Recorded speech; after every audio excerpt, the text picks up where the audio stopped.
구약 성경을 보면 이스라엘을 택하신 하나님의 구원의 시작을 우리들이 볼 수 있습니다. 유대인들, 하나님께서 그들을 다른 민족보다도 먼저 부르시고 그들을 통해서 복음이 세상 끝까지 전파되기를 원하셨어요. 그 시작을 위해서 수천 년 전에 아브라함을 부르셨고 그들에게 하나님께서 큰 은혜를 주셨습니다. 그런데 이스라엘 백성들은 본인들이 선민이 되었다는 그 축복으로 좋아하고 기뻐하면서 선민이라는 사상에 너무 묶여 있었어요. 그들은 축복의 통로라는 개념을 이해를 못했던 것 같습니다. 자신들만이 복받아야 되고 자신들만이 하나님의 백성, 자녀야 된다는 생각을 가지고 늘 살았어요. 사실 우리들이 지금의 시각에서 구약 성경을 보면 왜 이스라엘 백성들이 이것을 몰랐을까 안타깝지만 그때 당시에는 그들의 수준에서는 이해를 못했던 것 같아요. 우리 하나님께서 그래서 이 땅에 예수님을 보내주셨고 예수님께서 온 인류를 구원할 수 있도록 유대인들이 하나님을 믿는 것을 유대교라는 것을 통해서 제한시키고 있는 그곳에 예수님을 통해서 온 인류를 구원하는 구원의 사역을 시작을 하십니다. 우리 예수님께서 오셔서 십자가에 죽으시고 부활하시고 승천하셨는데 그 예수님께서 부활하신 후에 오늘 저와 여러분들이 읽은 말씀을 해주셨어요. 부활하신 예수님께서 그때 당시에 예수님을 믿고 있는 소수의 사람들 몇백 명 정도 될지 모르겠어요. 얼마 안 되는 사람들에게 오늘 우리들이 함께 읽었던 이 말씀을 명령해 주셨죠. 너희는 가서 모든 민족을 제자로 삼으라, 가르쳐 지키게 하라, 이 명령을 하셨어요. 그리고 예수님께서 승천하시기까지 40일 동안 이 땅에 계시면서 예수님을 머리로 한 교회라는 공동체가 세워지도록 일을 하셨고 명령하셨어요. 승천하시기 바로 직전에 우리가 또 오늘 이 본문 말씀과 늘 함께 읽어야 되는 사도행전 1장 8절 그 말씀을 하셨죠. 오직 성령이 너희에게 임하시면 너희가 권능을 받고 예루살렘과 온 유대와 사마리아와 땅끝까지 이르러 내 증인이 되리라. 승천하시면서 마지막으로 하시는 우리 예수님의 말씀, 예루살렘에만 머물러 있지 말고 유대 땅으로 또 북쪽에 있는 사마리아 땅으로 그리고 온 땅, 이 지구 어디든지 가서 내 증인이 되라. 내가 너희와 함께 하겠다. 그 약속의 말씀을 해주셨어요. 약속이면서 명령을 우리에게 하셨어요. 우리는 이 말씀을 잘 이해해야 합니다. 오늘 교동문에도 나와 있었어요. 읽으면서 성경구나. 우리는 다 알죠. 그런데 예수님의 제자들과 몇백 명 안 되는 당시에 예수를 믿기 시작했던 사람들은 아직 이 선교에 대한 개념이 제대로 없었어요. 그들은 예루살렘 교회에 모여서 열심히 예배드리고 기도하고 성령의 충만함도 받고 서로 도와가며 살고 물질을 나누어 쓰면서 아름다운 사랑의 공동체를 만들어 갔어요. 그런데 그곳에 어려움이 오기 시작을 해요. 400년 전에 바벨론에서 포로로 돌아온 사람들도 있었지만 각 지역에 흩어져서 살았던 남북 이스라엘이 멸망할 때에 지중해 연안에 흩어져 있었던 유대인들이 이곳에 와서 예수를 믿는 사람들이 있었어요. 헬라파 유대인이라고 보통 이야기를 해요. 초대교회 7 집사님들이 7명이 다 아마 헬라파 유대인이었던 것 같아요. 그들 중에 한 사람인 스데반이 성령 충만했는데 붙잡힌 상태에서 설교를 했어요. 그 설교한 내용이 무엇인가? 구약부터 해서 유대인들이 인정하는 모든 내용들을 잘 이야기하다가 이제 신약 부분에 와서 설교를 하면서 유대인들이 가장 중요시하는 성전 중심의 제사, 그들의 율법 준수, 이 두 가지에 대해서 당시로는 상상할 수 없는 파격적인 설교를 했어요. 예루살렘 성전에서 예배가 아니고 우리 몸이 성전이고 우리는 어느 곳에든지 예배를 드릴 수 있다는 이야기를 하고, 율법의 완성을 예수님이 하셔서 예수를 믿으면 구원받고 천국 갑니다. 그 메시지를 전했어요. 유대인들이 처음에는 아멘 아멘 하고 듣다가 갑자기 그 두 가지 내용이 나오니까 화가 나기 시작을 했어요. 왜냐하면 그 두 가지 성전 중심 사상과 율법 준수는 유대인들이 목숨보다도 중요하게 여겼고, 유대인들이 수천 년 동안 갖고 왔던 문화요, 그들의 삶 자체였거든요. 그것을 부정하는 설교를 듣고 화가 나서 스데반을 돌려 쳐 죽입니다. 그 사건으로 인해서 예루살렘 교회에 헬라파 유대인들이 핍박을 받기 시작을 해요.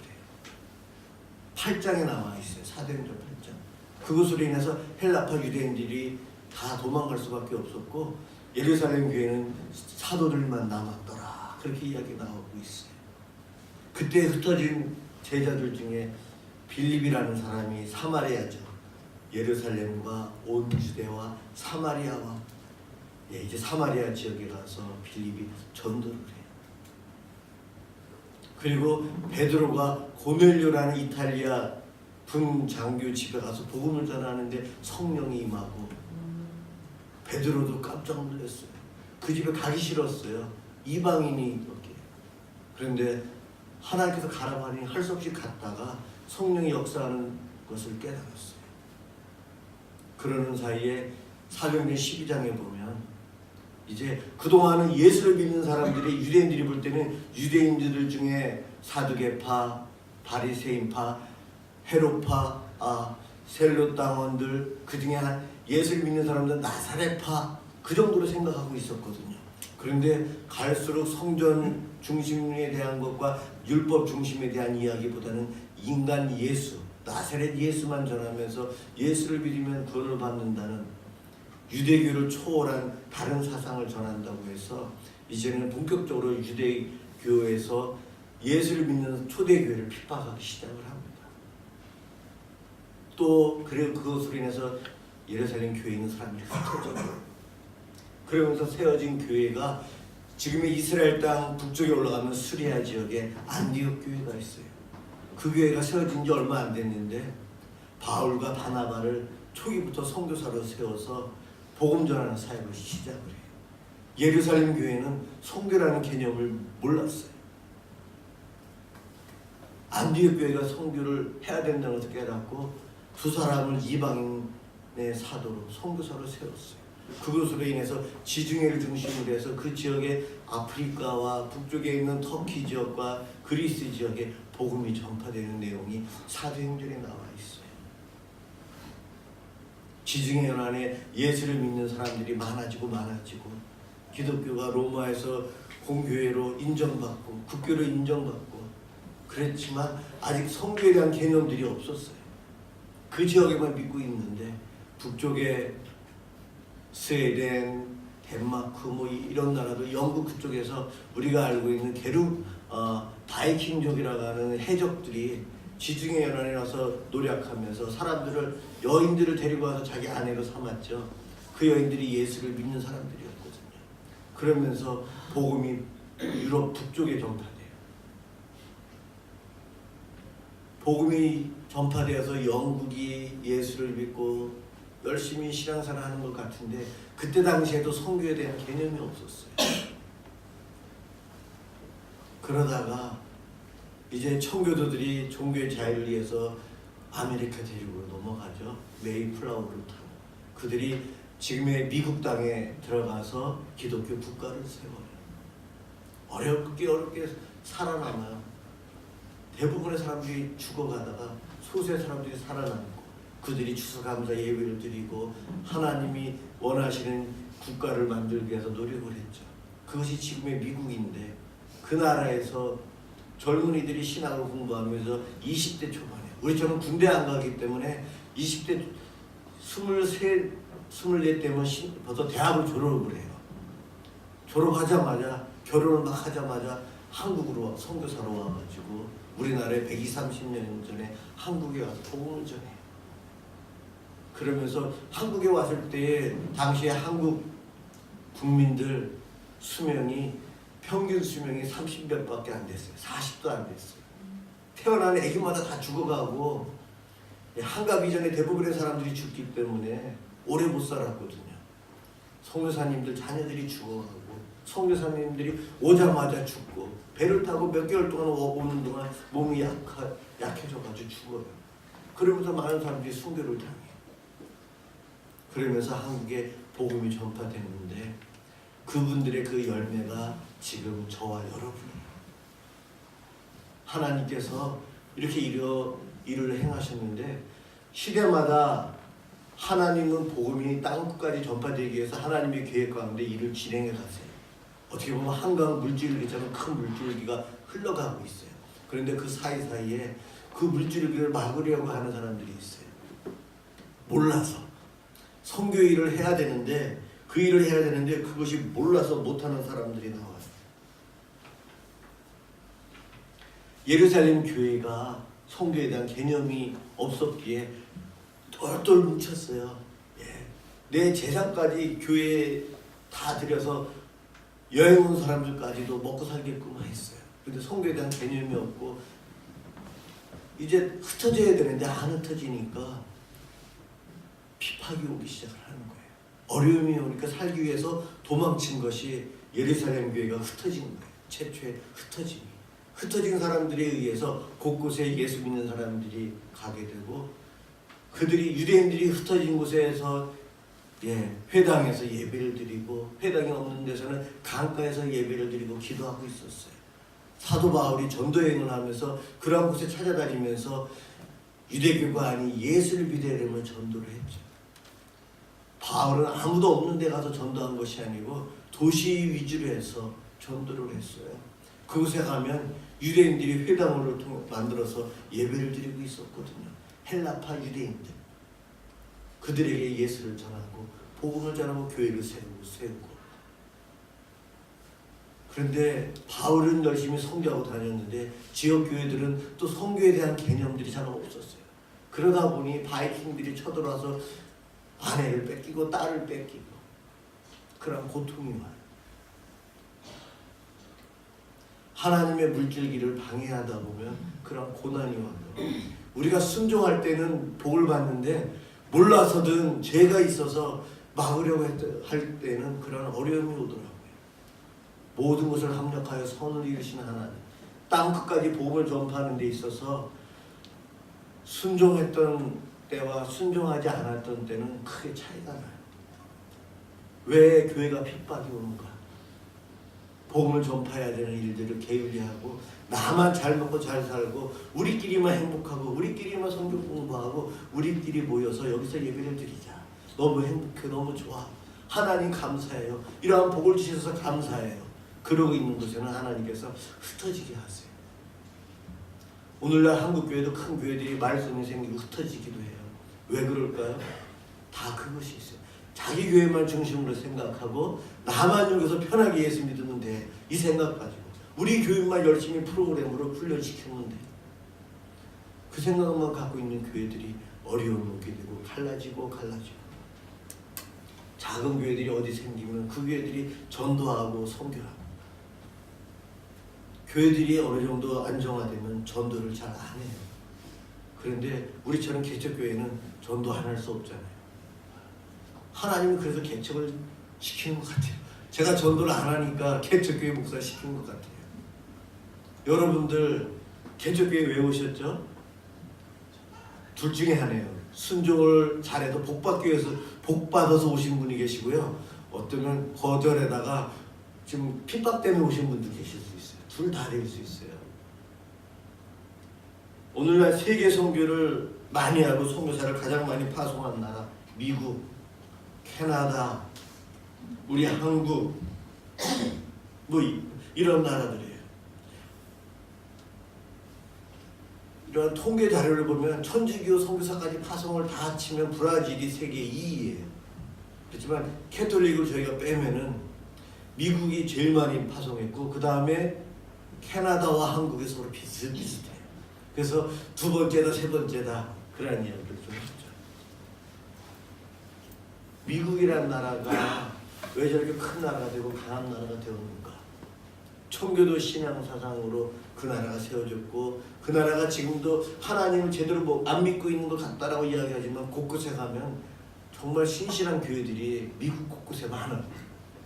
기도 안 하는 것 같지만 나라를 위해서, 세계 복음화를 위해서 눈물을 흘리며 기도하는 미국의 교회들이 곳곳에 있어요. 제가 여행 다니면서 이야기 듣고 저 교회가 그렇다. 우리 한국 교회보다도 더 보수적으로 예배를 드리면서 말씀 중심으로 가고 전도하기 위해서 애쓰는 교회들이 얼마나 많은가. 미국 전체적으로는 교회들이 네 교회만 해서 숫자가 줄어들고 타락하고 있지만 곳곳에 하나님을 찬양하는 이들이 얼마나 많은데, 지금도 10만 명이나 넘는 선교사를 파송한 나라가 미국이에요. 캐나다가 많이 파송을 하고 있고 대한민국이 그러고 있어요. 안디옥 교회가 세워진 지 얼마 안 됐는데 선교사를 파송했어요. 시작부터. 내가 힘든데 우리나라에서 몽골이나 이런 데 선교사를 많이 파송하는데 그쪽에서도 보니까는 그 나라도 우리 한국에 선교사가 많이 들어가 있는데 그 나라 사람 중에서도 선교사가 나와서 외국으로 나가서 사역하는 이들이 있더라고요. 예, 그 모습이 아름다운 모습이에요. 우리 미사 남서른의 교회가 지금도 지원을 받고 한 개척교회로서 1년이 됐지만 우리 교회도 우리만 해서는 안 된다는 거예요. 지금 시작부터 흩어지는 일을 해야 되고 선교에 대한, 전도에 대한 생각으로 똘똘 뭉쳐야 된다는 겁니다. 교회의 본질이 무엇인가? 그것을 생각해 보아야 돼요. 예루살렘 교회는 정말 아주 중요한 교회이고 그 예루살렘 교회 때문에 복음이 전 세계에 퍼졌지만 의도적으로 내가 선교사가 되리라 하는 사람들이 없었기에 핍박이 왔어요. 빌립과 베드로 얘기를 했지만 이방인들에게 빌립이 최초로 할례받지 않은 사람에게 세례를 준 이가 빌립이에요.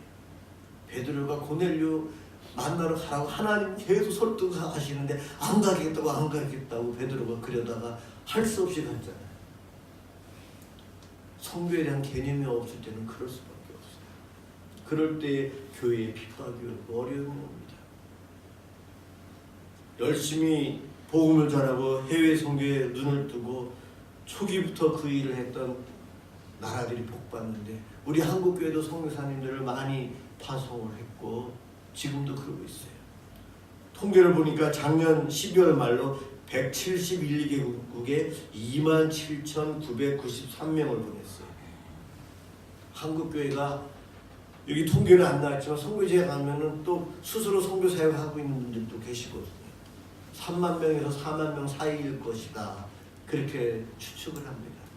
3만 명의 선교사님들이 해외에서 사역할 때 한국교회가 그 3만 명 한 분당 100만 원씩 후원을 하고 있다면 매달 한국교회에서 선교사님에게 나아가는 선교비 액수가 얼마죠? 300억인 것 같아요. 300억.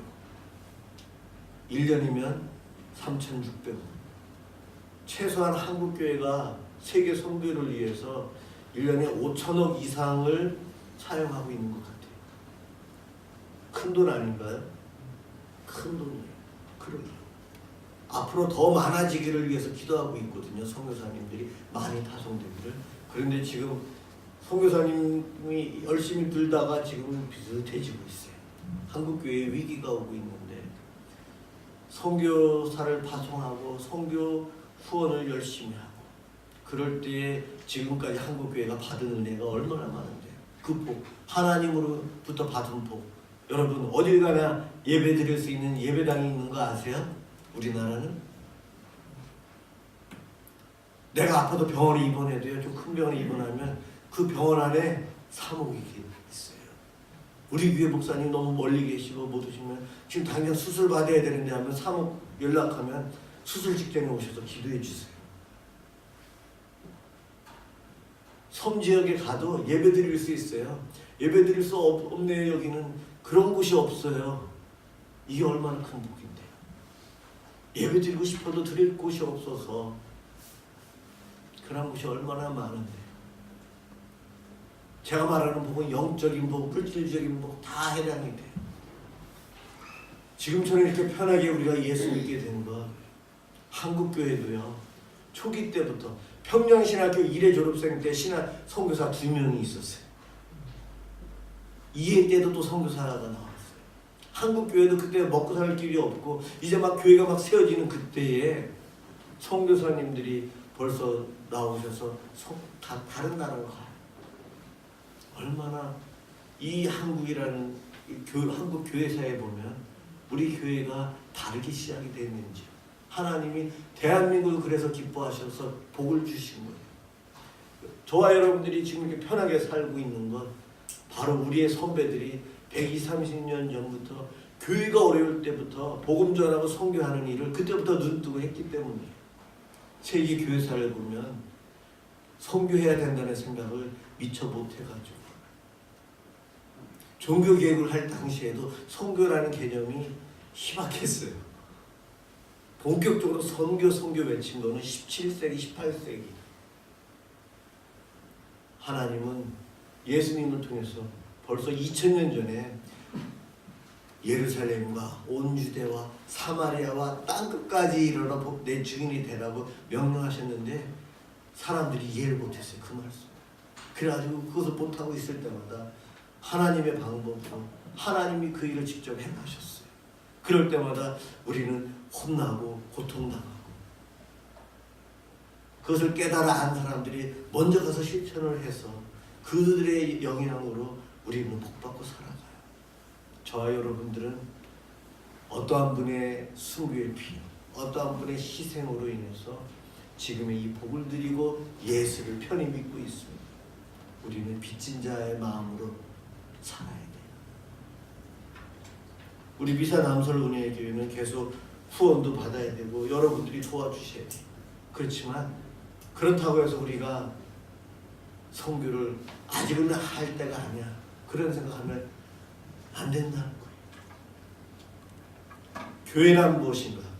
예수 믿는 사람들이 모이는 게 하나님께서 세상으로부터 우리를 불러서 우리들이 여기 모였어요. 모인 우리들이 해야 될 일이 크게 두 가지예요. 교회의 본질이 두 가지인데 하나님께 예배드리는 거. 이 첫 번째고요. 또 첫 번째는 예수님의 증인으로 사는 거예요. 이 두 개는 교회의 본질이에요. 오늘 우리 김대영 집사님께서 기도하시면서 선교적인 교회가 되어야 된다. 이 선교적인 교회라는 개념도 우리에게 알려진 지 그렇게 오래 안 됐어요. 많은 교회들이 선교는 교회가 해야 되는 여러 가지 사역 중에 하나다라고 생각을 하고 있었어요. 그것은 잘못된 생각이었다는 것을 알고 교회는 선교적인 교회가 되어야 된다. 그러한 알림을 시작을 했죠. 우리 한국교회에서도 이 선교적인 교회라는 개념이 들어온 지가 그렇게 오래되지 않았어요. 저도 몰랐어요. 교회는 예배드리고 예배드린 사람들이 교회를 문 밖을 나가는 순간 나는 선교사입니다 라고 살아야 돼요.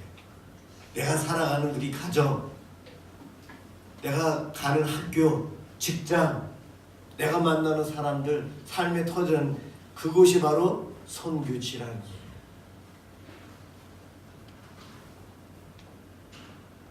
거룩한 땅이 어디죠? 예배를 드리는 이곳이 거룩한 땅, 내가 살고 내가 밟고 다니는 곳이 다 거룩한 땅이에요. 우리는 그곳에서 예배 드릴 수 있도록 예수님의 증인이 돼서 이 사람, 저 사람은 전도해야 되고 선교 일을 해야 되는 거예요. 선교는 아무나 하는 것이 아니다. 아니요. 아무나 해야 돼요.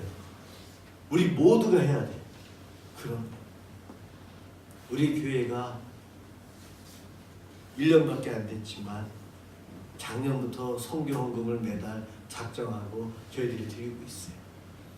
이제 이번 1월부터 우리가 선교사님들을 물질적으로도 이제 후원할 겁니다. 물질로만 후원하는 것이 아니고 기도 시간 때마다 이름을 불러가며 기도할 겁니다. 기도하는 것을 끝나지 않고요. 단기 선교, 장기 선교로 그분들과 함께 하려고 합니다.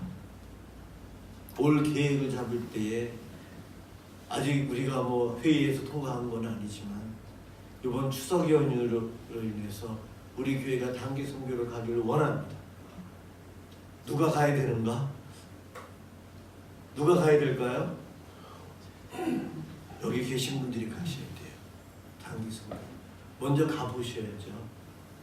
가서 보고 내가 후원하고 기도하고 있는 성도사님들이 어떠한 상황에서 어떠한 사역을 하고 계시고 무엇이 힘들고 하나님이 거기서 어떠한 기적을 베푸시며 일하시는지를 눈으로 보고 몸으로 체험하고 와야 돼요. 이게 단기 선교입니다. 그러면 제가 말하지 않아도요, 저절로 기도하고요, 저절로 그곳에 마음이 가 있고 선교원금도 열심히 드리고, 예, 그렇게 돼요. 한번 갔다 온 분은 나도 그곳에 한 1년 정도 가서 선교 한번 하고 오리다라는 마음도 생기고요. 아, 하나님의 비전을 발견해서 나도 그와 같은 선교적인 삶을 살아야 되겠다라는 비전도 알게 돼요. 그 비전은 언제부터 깨달아야 되는가? 제가 볼 때는 어렸을 때부터예요. 선교지에 계신 분들은 초등학생들이 오면 불편합니다. 그런 말씀 하시는데 저는 그거는 개인적인 욕심이라고 생각해요. 자, 선교지에서 도움이 될 만한 분 모셨으면 좋겠다 생각하지만 저는 그렇지 않습니다. 어린 아이부터 갔다 와야 된다고 생각이 들어요. 요즘 선교헌금을 내는 분들은 어떤 분들이 선교헌금을 내는가? 선교지 갔다가 와본 경험이 있는 분들이 끝까지 선교헌금을 드립니다. 하나님께. 요즘 대부분 선교헌금 우리 모교에서 통계를 내보면 50대 이상인 분들이 80% 이상 내고 계세요. 그럼 20대, 10대, 30대는 선교헌금을 얼마나 내는가? 잘 안 내요. 그래서 청년 때에 단기 선교 갔다 온 그 친구들이 선교헌금을 드리고 있어요. 선교지 안 갔다 온 청년들 결혼해서 먹고 살기 바빠서 헌금 11조금도 제대로 못 내고 있어요. 선교헌금은요 아예 낼 생각을 안 하고 있죠. 개념도 없어요. 초대교회가 선교에 대한 개념도 없었기에 핍박이 와서 흩어졌어요. 저는 그래서 우리 미사 남설운의 교회에 어린아이부터 어르신까지 다 단기 선교로 갔다 왔으면 좋겠어요. 지금부터 펀드를 모아야 돼요. 여러분 옛날에 갯돈 모으듯이, 예, 그래야 돼요. 그래서 우리 식구 다 갔다 오리라. 네 식구가 다 갔다 오려면 돈이 얼마나 많이 들어가는데, 이것을 남설운에게서 제가 몽골 갈 때 시도했었는데 두 가족이 같이 오고 대부분 혼자 오시고 이렇게 왔는데, 예, 큰 액수가 들어가요. 아, 그래서 교회가 그럴 때는 자녀만이라도 교회가 도와야 되겠다 그런 생각을 해보았어요. 예, 여러분 우리는 다 갔다 왔으면 좋겠어요. 올해 몇 분이나 갈 수 있을지 모르지만 지금부터 기도하겠습니다. 여러분 추석 연휴 때 4, 5일 정도 수요일 밤에 가서 주일날 밤이나 월요일날 새벽에 오는 걸로 해서 이번에 비행기표도 미리 예약을 해야 되고 그렇게 갔으면 좋겠어요. 빚을 내서라도 우리 식구 다 갔다 오리라. 그러면 하나님 복 주실 거예요. 무슨 복을 주실까? 안 아프게 해서 병원비도 안 들게 하실 거고 우리 하나님께서 어떠한 복을 주실지 기대할 수 있어요. 정말 그래요. 거짓말 아닙니다. 예수 믿을까 말까 하고 있는 식구들 붙잡고 데리고 갔다 왔으면 좋겠어요. 그러면 예수 편히 믿을 겁니다. 교회는 예배와 전도, 선교하는 것이 교회 자체가 해야 될 일이에요. 여러 가지 사역 중에 하나가 아니고요. 꼭 그 일을 해야 돼요. 제가 목회를 하면서 전도와 선교에 잘 안 하게 되고 이 교회만을 위해서 집중한다면 저에게 와서 여러분 조용히 오셔서 저에게 야단쳐 주셔야 돼요. 저들도 목회하다 보면 우리 선배 목사님처럼 이 교회만 이 생각할 수 있어요. 저의 이 생각이 안 바뀌도록 여러분들이 저를 위해서 기도해 주셔야 돼요.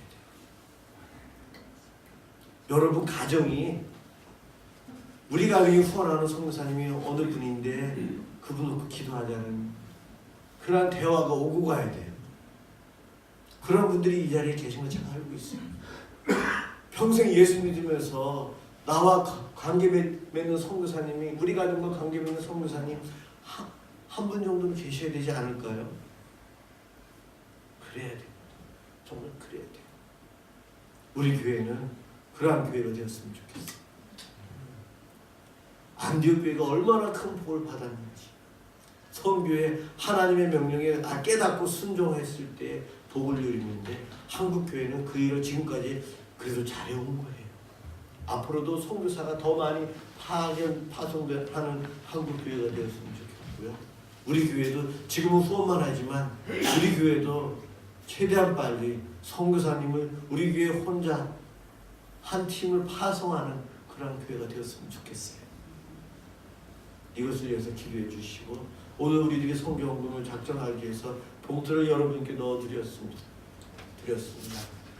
예, 우리 학생들은 큰 액수 할 수 없잖아요. 1,000원, 2,000원부터 해주시기 바랍니다. 그렇게 해서 올 1년 동안 우리가 선교헌금을 하나님께 드리고, 그것을 통해서 일하시는 하나님의 은혜들, 기적들을 눈으로 체험했으면 좋겠어요. 선교, 남이 하는 일이 아니고 내가 해야 되고, 내 가정이 해야 되고, 내 교회가 해야 된다는 거예요.